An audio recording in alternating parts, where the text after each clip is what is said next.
안녕하세요. 한창원 변호사입니다. 저희 채널이 벌써 구독자 3,000명이 되었습니다. 항상 저희 채널을 구독해 주시고 시청해 주셔서 감사합니다. 이제 제가 구독자 3,000명이 되면서 요즘에 서울에 유명한, 저보다 훨씬 유명한 이혼 전문 변호사님들 사건들도 중도에 계약 해지하고 저를 선임하시는 경우가 종종 생겼습니다. 그래서 그런 사건들을 보면서 제가 반면교사 삼아서 항상 규모보다는 변론의 질을 유지하는 변론을 잘 하겠다는 말씀을 드립니다. 오늘 말씀드릴 주제는 이기는 서면 지는 서면, 다르고 다르다는 말의 의미입니다.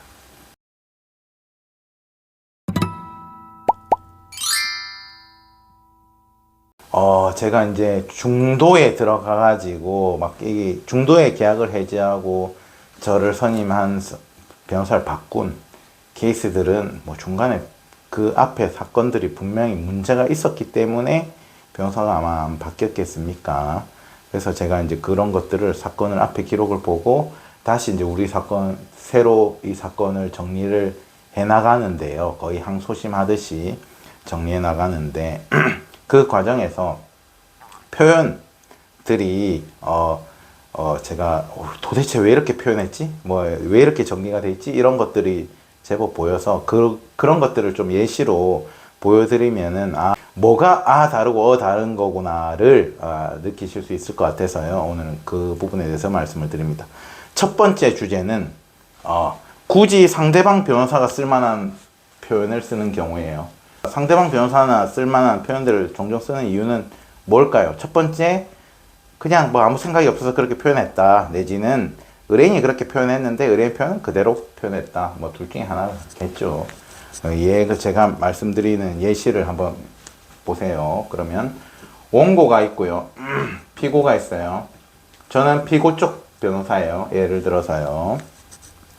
자, 처음에 이제 기존에는 어떻게 표현이 돼 있냐면 이제 피고 쪽 변호사인데 주말 부부로, 자, 이 표현을 한번 보세요. 주말 부부로, 피고가 부부고, 원고와 피고가 각자 소득에서 생활비를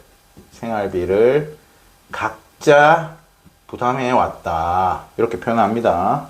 주말 부부, 원피고 각자 소득에서 생활비를 각자 부담해 왔다. 그러면서 추가로 표현하는 게 뭐냐면, 근데 우린 의뢰인 피고잖아요. 피고는 사건 본인들 생활비 포함해서 월에 500만 원씩 부담해 왔다 여태. 그죠? 그 다음에 피고가 남은 소득, 피고 소득이 높은 모양입니다. 그래서 예를 들어서 피고가 월에 1,000을 벌었다면 500씩 생활비 사건 본인들 쓰고 남은 소득은 원고한테 좋았다. 에게 주었다. 이거는 입증은 안 돼 있고 그냥 말로만 했어요. 입증은 안 돼 있고요. 이게 표현이에요. 기존 표현이에요. 이게 기존 표현입니다. 자, 그런데 잘 보세요. 이게 사실관계를 잘 보면은 원고 피고 이게 주말 부부잖아요. 그럼 주말 부부면은 서로 떨어져 산단 말이죠. 그러면 피고는 나의 생활비, 사건 본인들 2명이라고 치면은 A, B의 생활비를 다 부담했죠. 가족이 4명인데 3명의 생활비를 내가 부담하고 월 500씩 쓰고 원고는 고작 자기가 쓰는 것만 부담하고 그 다음에 피고의 소득도 남은 소득도 원고한테 다 좋았다 이 말이에요. 표현은 내용은 다 들어갔어요. 자, 그럼 저는 이제 이걸 어떻게, 이게 노굿 표현이면, 별로 안 좋은 표현이면, 좋게 표현하자면은 우리 의뢰인한테 유리하게 표현한다. 그러면 어떻게 표현을 해야 될까요? 이렇게 표현하겠죠. 그냥 제가 표현한 대로 원고는 자신의 급여로, 자신의 소득으로 오직 원고 자신의 생활비만 썼지, 피고 및 사건 본인들의 생활비를 부담한 사실이 있다 없다? 없다. 생활비도 안 줬다. 안 주니까 1번 안 주니까 피고 및 가족들의 생활비를 피고 사건 본인 생활비를 다 부담해왔다. 그 금액이 무려 월에 500만 원에 달하고 이걸 입증까지도 합니다. 저는 입증에는 입증 자료까지 표현을 합니다. 입증은 여러 가지 방편이 있겠지만 예시로 소비를 한 생활비를 쓰는 걸 뭘로 입증할 수 있어요? 뭐 카드 사용 내역이라든지 뭐 내지는 뭐 체크카드 사용 내역이라든지 요즘엔 다 현금으로 쓰진 않으니까 그죠? 뭐 그래 하는 거고 그러면 주말 부분인데 두 번째 표현은 주말 부분인데 원고는 오직 자기 생활비나 쓰고 나한테 생활비를 안 줬다고 표현하고 피고 및 사건 본인들 생활비를 다 부담하고 월에 그게 500씩이나 들어갔다는 이야기를 하는 거죠. 그 다음에 심지어 그뿐만 아니고 남은 소득까지도 원고한테 다 줬다. 얼핏 보면 비슷해 보이죠. 근데 이게 소송 과정에서는 어떻게 표현하느냐, 어떻게 인식이 되느냐면요. 실무가 어떻게 돌아가냐면 판사 눈에는 자, 이것만 꼽혀요. 첫 표현대로 가면은 생활비 각자 부담. 얼마나 명확해. 생활비 각자 부담이라는 표현을 썼다니까요. 각자 소득으로 생활비 각자 부담. 그러면 밑에에서 막 이게 실제로는 뭐 부담했고 어쩌고 하더라도 서두에 주말 부분인데 생활비 각자 부담. 으로 보여요. 그 다음에 뭐 그 뒤에서 막 서술하면서 이렇게 썼겠죠. 내가 생활비를 500씩이나 썼는데 500씩 쏘는 걸 뭐 판사가 알아요? 몰라요? 말한다고 다 돼요? 안 돼요? 입증을 해야 되잖아. 입증도 안 돼 있어. 그러면 이게 소송이 어떻게 가느냐? 재판, 이게 실무에서 A 표현, 잘못된 표현대로 표현을 하면은 판사가 재판 가면은 갑자기 아, 그래, 뭐 원고 피고 뭐 생활비 각자 부담해야 하는데 어쩌고 저쩌고 막 이런 표현한단 말이야. 그러면은 우리 의뢰인, 피고 당사자가 재판 가가지고 판사님이 이 밑에 내가 판사님이 알아줬으면 좋겠는 거 내가 다 애들 키우고 뭐 했고 뭐 남은 소득도 다 줬고 이런 것도 다 있는데 왜 갑자기 판사님은 가가지고 뭐 생활비 각자 부담 뭐 했었는데 뭐 그냥 뭐 서로 반반 하시고 뭐 이렇게 이야기하면 기겁을 해가지고 자기 변호사한테 말한단 말이에요. 변호사님 왜 뭐 생활비 각자 부담이라 말하죠. 자기 변호사는 뭐라고 말해요. 아니 의뢰인 이거 잘 봐보세요. 생활비 각자 부담이지만 내가 밑에다가 내용을 다 써놨잖아요. 이런단 말이에요. 근데 이게 생활비 각자 부담이란 말은 팍 우리가 프레임 싸움 할 때 상대방이 걸듯이 제가 반대로 원고 쪽 변호사다. 원고 쪽 변호사면은 원고 피고 간에 생활비를 각자 부담한 건 맞지. 사건 본인들 제외하고 내 쓸 거 내 쓰고 니 쓸 거 니 쓰고 이렇게 표현하면 그럼 누구한테 유리한 표현일까요? 생활비 각자 부담이라는 단어는 팍 박혀버리는데 그건 원고한테 상대방한테 유리한 표현이에요. 상대방 변호사면 이렇게 표현해야 되지. 근데 우리 쪽 변호사 피고가 서면을 내면서 원고는 표현도 안 했는데 내가 서두에 표현하면서 원피고가 생활비 주말 부부였고 생활비 각자 부담에서 생활비 각자 부담이라는 단어를 사용해버렸다.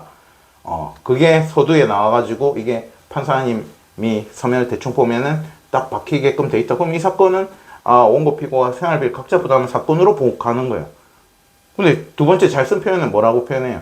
원고는 지 생활비나 썼지 나한테 생활비를 안 줬다고 표현해. 피고와 사건 본인들한테 생활비도 안 줬다 이 사람은. 심지어 피고가 번 남은 소득도 이 사람은 다 가져갔다 이렇게 표현하잖아. 이게 얼핏 보면은 표현이 비슷한 것 같지만 실무를 하는 변호사 입장에서는 와 이런 느낌이에요. 내가 무슨 뭐 상대방 변호사도 아닌데 왜 이렇게 우리 의뢰인을 매기는 표현을 써놨느냐는 거예요. 그래서 이런 표현들이 실무에서 많이 나올 수 있어요. 별 생각 없이 표현하면은 내용은 다 들어갔어요. 이런 이제 잘못된 글은 어떤 거냐면요. 내용이 다 들어가서 중요한 게 아니고 뭔가를 해석함에 있어서 퍼즐 맞추듯이 봐야 돼. 글을. 생활비 각자 부담이라 표현을 했지만 세 번째 내용을 읽어보면은 실질적으로 생활비 각자 부담이 아니고 사건 본인들 생활비를 피고가 부담했다. 돼 있지 않냐. 이렇게 되는 거예요. 그러면 처음부터 그냥 생활비 각자 부담이라는 표현을 안 쓰면 되는데 제일 눈에 잘 들어오게끔 생활비 각자 부담 빡 해놓고 해버리면, 여기서는 두 번째 잘 쓴 표현에서 뭐예요? 원고는 피고나 피고와 사건 본인한테 대해서 생활비를 안 줬다는 게 팍 들어가잖아. 팍 들어가잖아. 그 다음에 나는 500이나, 그래서 그 결과 500만 원이나 생활비를 내가 단독 부담했다는 거 입증까지 해서 팍 들어가잖아. 그죠? 그리고 남은 소득까지도 500만 원, 예를 5천을 벌었으니까 500만 원씩 내가 원고한테 다 줬는데, 재산이 현재 원고 명의로 돼 있으면 원고 명의에 있는 거에 대해서 내가 재산 분할을 받아와야 되지 않겠습니까? 했을 때 합당하잖아요. 아시겠죠? 이런 식의 표현이 문제가 되는 경우가 많다. 이거 정말로 그냥 제가 글 쓰다가 단편적으로 보여드리는 거고, 이혼소송은 글이 많이 들어가잖아요. 그러니까 군데군데 표현이나 이런 거에서 이런 것들 표현이 잘못 나가버리면은 사건 이미지 자체가 다 배려져 가지고, 특히 재산 분할에서 생활비 각자 부담이라는 거는 전혀 생활비 각자 부담인 사안이 아니고, 생활비 각자 부담이면 표현을 쓰면 안 되는데 써버리면 내가 스스로 나한테 불리한 프레임을 씌워버리는 결과다. 두 번째, 모른다는 표현을 함부로 쓰면 안 돼요. 무조건은 아니지만 모른다는 표현은 조심해야 돼요. 예를 들어서 갑자기 제가 형사사건을 표현할게요. 형사사건에서 상대방은 나한테 맞았다 그래. 근데 나는 술 먹어서 기억이 안 나요. 기억이 안 난다, 모른다고 이야기해요. 모른다는, 그 경우에 모른다는 뜻은 뭐냐면 상대방 말이 맞다는 거예요. 상대방 기억나거든. 제가 날 때렸다고 이야기하는데 나는 술 먹어서 기억이 안 납니다, 모릅니다 하면 상대방 말이 맞습니다가 되는 거예요. 그러니까 모른다는 표현은 상대방 말이 맞다는 표현으로 인식이 될 수 있기 때문에 함부로 쓰시면 안 된다. 그러면은 재산 분할에서 모른다는 표현이 어떤 경우에 있냐면, 자 보세요. A가 B한테 소득을 다 줬다면, 내가 번대로 다 줬어. 혼인기간이면 예를 들어 5년이에요. 번대로 다 줬어. 재산은 B가 형성을 했어요. 축적을 해놨어. B가 돈 관리를 한 거지. 그죠? 그럼 내가 소득을 다 줘가지고 B 명의로 지금 재산이 있어. 그거를 A가 이제 재산 분할 받아오려고 하는 거예요. 그러면, 자, 지금 말한 대로 잘못된 표현, 바보 같은 표현은 뭐냐? 자, 판사님, 나는 월에 예를 들어 100만 원씩 소득을 B한테 다 갖다 줬어요. 근데 어디서 썼는지 난 몰라요. 이 바보 같은 표현이. 두 번째, 그러면 저는 이제 어떻게 보정을 하느냐? 제가 표현한다면 어떻게 표현하느냐? 자, 판사님, 월에 100만 원씩 벌어가지고, 거짓말은 하나도 없다. 다 있는 그대로 이야기하는 거야.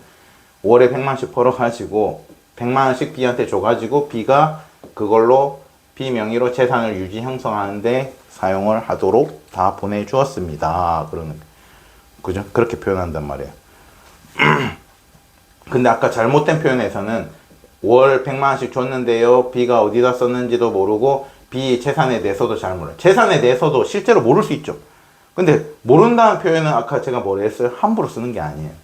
그러니까 아니, 재산 분할을 하는데 내가 10년을 살았어, 20년을 살았어. 남편이 100억짜리 빌딩을 있어요. 예를 들어서요. 근데 나는 몰랐어, 그게 100억짜리 빌딩이. 근데 바보처럼 나는 남편 재산 아무것도 몰라요, 이래버리면은 모르는 재산에 대해서 내가 무슨 유지 형성을 했냐는 거예요. 남편이 100억짜리 빌딩이 있으면은 내가 혼인기간 10년이면 열심히 애도 보고, 나도 맞벌이도 하고, 이래가지고 뭐라도 100만씩 보태주고, 재산에 대해서 유지 형성에 내가 기여를 했습니다 해야 되는 게 A의 입장인데, 모를 수는 있지. 근데 모른다고 난 B의 재산에 대해서 아무것도 몰라요? 그래 버리는 거는 조금 모르는 거에 대해서 유지 형성이 인정이 되기가 어렵다는 거예요. 그러니까 별로 관여한 바가 없다는 말처럼 들리잖아요. 그죠? 그리고 예를 들어서 내가, B가 똑같은 표현이더라도요, A가, 나는 돈을 열심히 벌어서 월에 100만 원씩 매달 B한테 꼬박 줘가지고 B 명의로 재산 형성을 할 때, 많이 기여를 했고 유지 형성에 기여를 했다. 그래가지고 B 명의로 여러 가지 재산이 있다. 이렇게 표현하면 되지. 여러 가지 재산이 본질은 내가 뭐가 있는지 잘은 모르는 거지. 모른다는 표현 안 하고 B 명의로 재산이 많다 하고 조회해가지고 나오면은 봐봐라 많잖아 이러면 되는 거지. B 앞으로 나 재산을 모릅니다 이래버리면은 모르는 거에 대해서 내가 어떻게 유지 형성을 해요. 그죠? 그러니까 설령 A, B가 그걸 돈을 받아가지고 내한테 100만 원을 받아가지고 자기는 빌딩 하나 있으면서 100만 원으로 과자를 사 먹든지 뭐 도박을 했다고 쳐요. 그러면은 아, 내 돈을 네가 도박을 했다 이렇게 표현하는 게 아니고 그 B한테 줘가지고 내가 100만 원 안 줬으면 B가 자기 빌딩 팔아가지고 여기서 100만 원으로 도박하고 과자 사 먹고 했을 거 아니에요.